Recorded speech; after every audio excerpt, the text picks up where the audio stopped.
बोलो शीतला माता की जय। आज मैं शीतला माता की एक कहानी सुनाती हूँ। अगर आपको अच्छी लगे तो लाइक शेयर सब्सक्राइब जरूर करिएगा। एक गांव में एक ब्राह्मण दंपति रहते थे। दंपति के दो बेटे और दो बहुएं थी।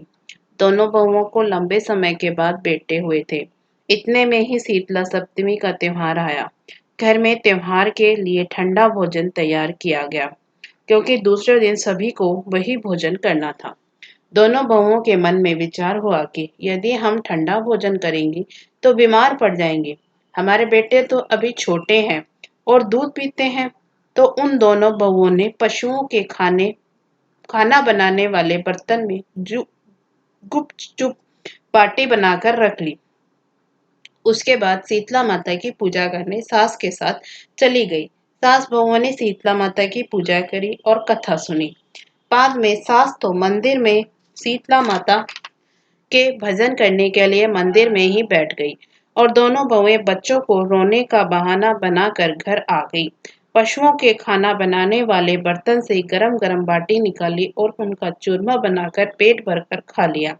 जब सास घर आई तो बहुओं को भोजन करने के लिए कहा तो बहुएं ठंडा भोजन करने का दिखावा करके घर का काम करने में लग गई।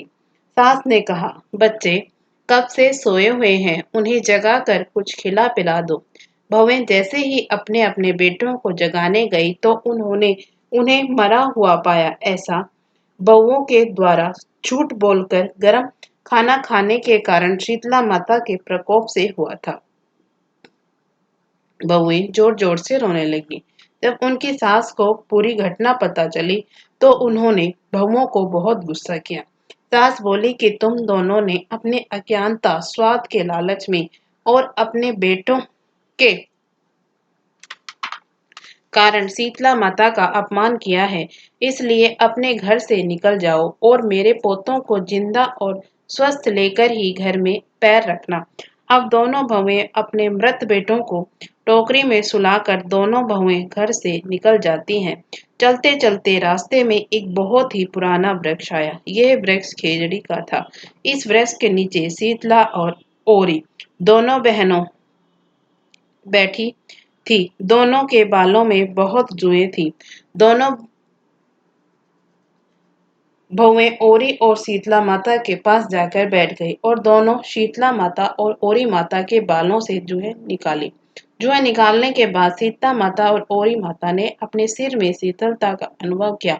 कहा, तुम दोनों ने हमारे माथे को शीतल किया है तो तुम्हारी गोद भर जाए।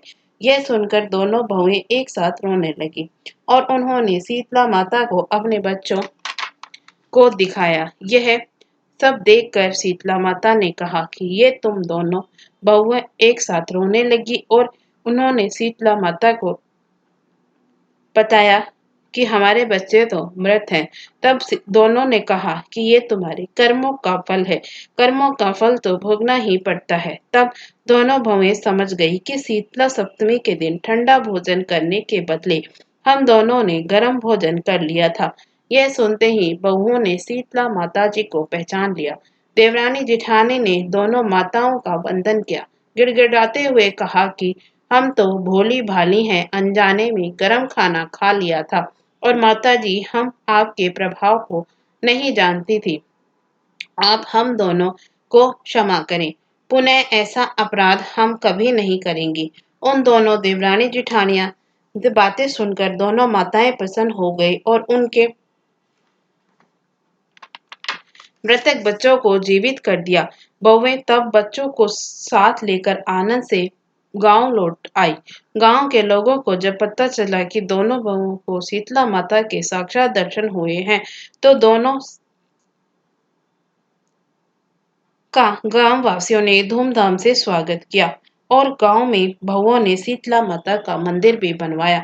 चैत्र महीने में शीतला सप्तमी के दिन मात्र ठंडा खाना ही खाना चाहिए। शीतला माता ने बहुओं पर जैसी अपनी कृपा दृष्टि बनाई वैसे सब पर बनाए रखना। बोलो शीतला माता की जय।